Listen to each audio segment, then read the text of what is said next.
एक भोंदू रहता था, पर वो इतना सीधा था कि सब प्यार से उसको भोंदू ही बुलाते थे। गायों की सेवा करता था और जिस आश्रम में रहता था वहां के गुरुदेव शाम को प्रवचन करते थे तो सबसे पीछे बैठ के सुनता था। भोंदू को लगता था गुरुजी जो बोल रहे हैं ये बिल्कुल सत्य है, इसमें कोई झूठ नहीं है। एक दिन गुरुजी प्रवचन करते हुए बोले, यमुना के पल्ली पार भांडीर वन में ठाकुर जी गैया चराने आए। भांडीर वन का नाम सुनते भोंदू कान खड़े हो गए। बोले भांडीर वन तो मैं जाता हूं गैया लेके, मुझे तो कभी मिले नहीं वहां पे। अरे मुंह में ही कमी होगी, मुंह में ही सामर्थ्य नहीं होगी उनको देखवे कि मैं ही नहीं देख पाए होंगे, वो तो आते होंगे वहां पे, मुझे ना दिखे होंगे। भोंदू ने पहली बार जिज्ञासा करी, गुरुदेव ठाकुर जी दिखते कैसे हैं? तो गुरुदेव भी हंस गया, अच्छा भोंदू पूछ रहा है, बैठ जाओ बताते हैं। मोर मुकुट पहनते हैं ठाकुर जी, और बोले 2 कान हैं लेकिन कुंडल एक ही पहनते हैं। ठाकुर जी ऐसे पुष्प तोड़ के कान के ऊपर लगा लेते हैं, दोनों कानों में एक ही कुंडल को फेर फेर के पहनते। ठाकुर जी पीली पीतांबरी, ऐसी ठाकुर जी पीली पहनते, पीली पीतांबरी। माला कैसी पहनते हैं? आती है। ठाकुर जी ऐसी पहनते हैं पूरी पैरों तक जाए। गुरु जी कह रहे हैं तो निश्चित है भांडीर वन में आते हैं ठाकुर जी। भोंदू अपनी गैया लेकर के भांडीर वन पहुंच गया। गैया चल रही थी, अब भोंदू ढूंढ रहा है, कभी वृक्ष के नीचे जाके देखे, कभी कहीं देखे, कभी ढूंढे कहीं से चंदन की सुगंधी आ जाए। गुरुजी बता रहे थे उनमें से चंदन की सुगंधी आती है, क्या पता कन्हैया यहीं कहीं हो। इतने भाव से, इतने प्रेम से और इतने भोलेपन से ढूंढने लगा ठाकुर जी को, और ठाकुर जी नहीं मिलते ना तो अपने आप को ही कोसता, मुंह में योग्यता ना होगी यही मारे ना मिल रहे, ठाकुर जी तो यही है। गुरु जी की बात गलत नहीं है, ठाकुर जी तो यही है। उसके उस सहज भाव पर, उसके उस सरल भोंदूपने पर ठाकुर जी रीझ गए। और इतने में ही भोंदू हताश निराश उदास बैठा था, खुद को कोस रहा था, मुंह में योग्यता ना है, मुंह ठाकुर जी मिलना है रहे। इतने में ही देखा सामने से असंख्य गायों का झुंड आ रहा है। तभी देख रहा है भोंदू पीतांबरी पहनी है, गले में वैजंती माला धारण की है, सिर पर पाग पहनी है, एक कान में कुंडल है, मंद मंद मुस्कुरा करके दतुइयां दिखा रहे हैं, कटाक्ष नेत्रों से कभी इधर देख रहे हैं कभी उधर देख रहे हैं, अपनी वेणु को कमर में कस करके गैयाओं के गले में गलवैयां डाल करके श्याम सुंदर भोंदू की तरफ चलते भय आ रहे हैं।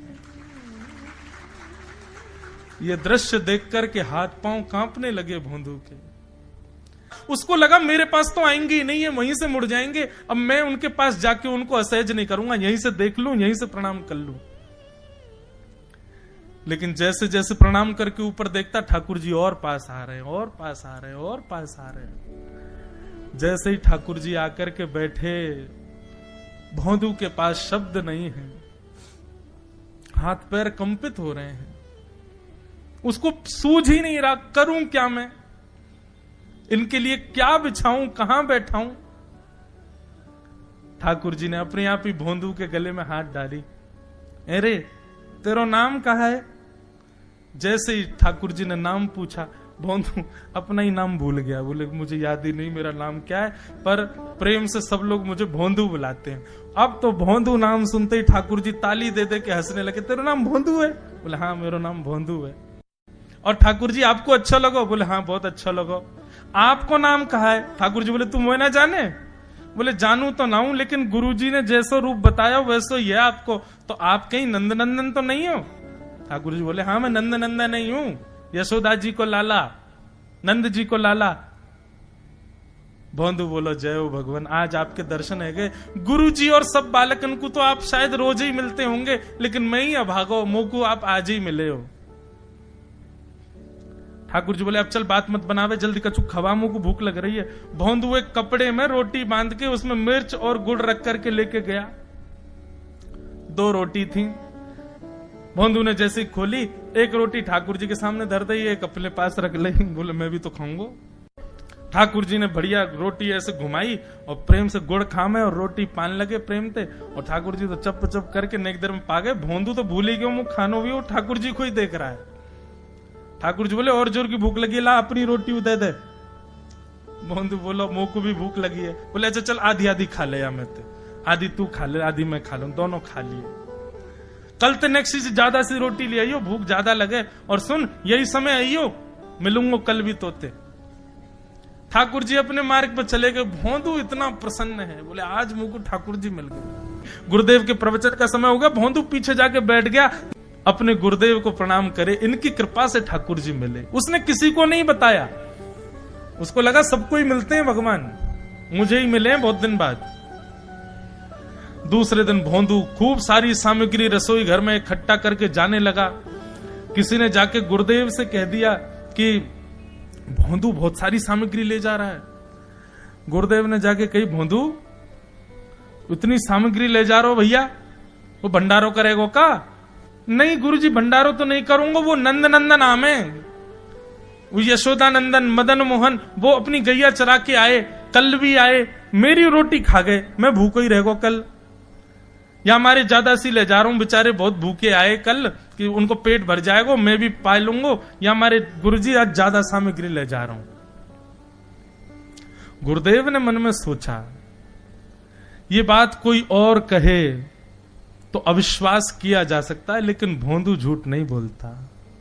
गुरुदेव बोले, सुन सुन इधर बैठ, ठाकुर जी आए थे। बोले हाँ। अच्छा, उनका रूप कैसा था? जैसा रूप आपने बताया था ना गुरुजी, बिल्कुल वैसा, ऐसे कटाक्ष नेत्र, मोती जैसे दांत, ठाकुर जी की मुस्कान ऐसी, पाग ऐसी, कान ऐसे। लेकिन गुरुदेव बोले, रूप कैसा भी बता दे, चरण यदि इसने बता दिए तो मैं मान जाऊंगा कि ठाकुर जी थे। अच्छा, तूने चरण देखे? बोले हाँ गुरुजी, मैंने चरण देखे। चरण कैसे थे? ठाकुर जी के चरण जब वो चल करके आगे बढ़ते हैं ना, तो चिन्ह बन जाते हैं। कहीं ध्वजा बनी थी, कहीं शंख बना था, कहीं कुछ बना था। जब चरण का यथावत वर्णन भोंदू ने कर दिया, गुरुदेव समझ गए। बोले निश्चित ठाकुर जी आते। नहीं तो भोंदू कहां जाने, इतनी बुद्धि नहीं है उस पे कि वो इतना सब कुछ ढूंढ धाड़ के मुझे बताए। भोंदू एक काम करेगा? बोले हाँ। ठाकुर जी आएंगे तो तेरे सखा बन गए? बोले हाँ।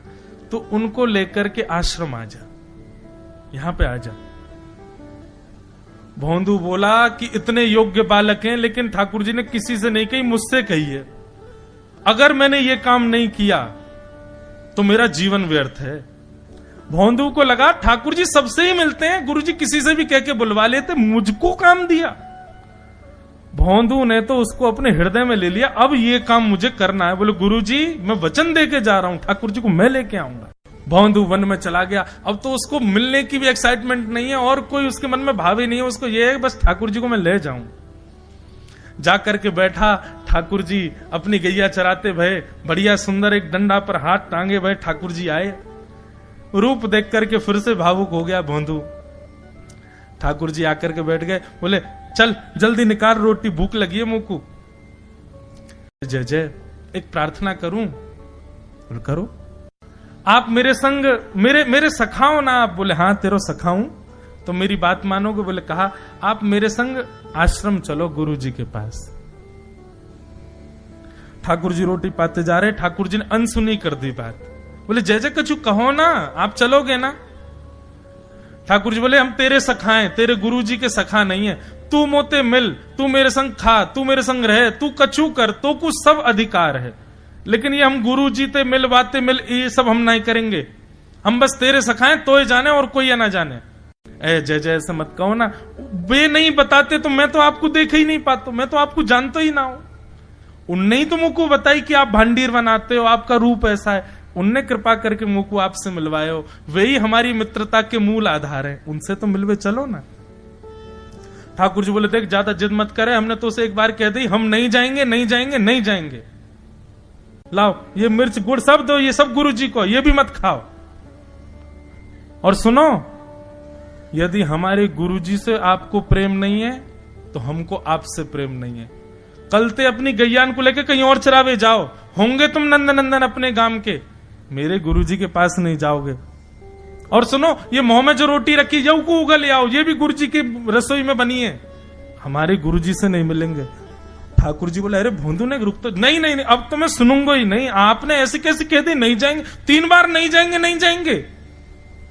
और ये भांडीरवन मेरो है, मैं यहां गैया चरावे आऊं, कल से अगर तुम और तुम्हारी गैया दिख गई मुंह को तो तुम्हारी गैयान को लेके मैं चलो जाऊंगा आश्रम, फिर तुम्हारी मैया बाबा तुमको मारेंगे।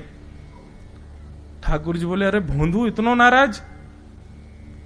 बोले यदि मुझसे मित्रता रखनी है तो मुंह को वचन देना पड़ेगा कि आप आश्रम चलोगे, और अगर आपने फिर से नहीं कही तो मैं जा रहा हूं वापस, और कभी आपको मुख नहीं देखूंगा, अपना मुख नहीं दिखाऊंगा।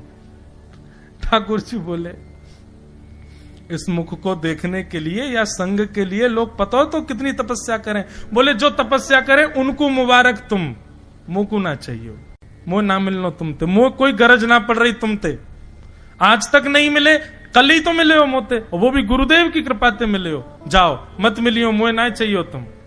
ठाकुर जी बोले मैं तो ना जाऊंगा, मैं तो तेरे पास ही रहूंगा। बोले तुम मत जाओ, मैं जा रहा हूं। कि जाने लगा वापस। भोंदू, ठाकुर जी पुकार रहे हैं भोंदू को, मानो जैसे त्रिलोकी लेके जा रहा है वो ठाकुर जी के, जैसे मानो पूरा ऐश्वर्य ठाकुर जी का ले जा रहा हो। अरे भोंदू ने रुक तो जा। लेकिन जब भोंदू दिखना बंद हो गया, हमारे ठाकुर जी विचलित हो गए। ठाकुर जी दौड़ करके गए और जाकर के भोंदू के पित्ती पे चढ़ गए। बोले ले चल अपने गुरुदेव के पास, चलूंगा तू जहां कहेगो, लेकिन तो दूर नहीं जान दूंगा। और भोंदू ठाकुर जी को ऐसे ऊपर चढ़ा करके लेकर के आश्रम जा रहा है। गुरुदेव आकर के खड़े हो गए और मन में बस विचार कर रहे थे, हाथ पांव कांप रहे थे। बोले ठाकुर जी आएंगे कि नहीं। इतने में ही भोंदू आया और तभी देखा भोंदू की पिद्दी पर ठाकुर जी टंगे भय आ रहे हैं। आप भी सब्सक्राइब करो।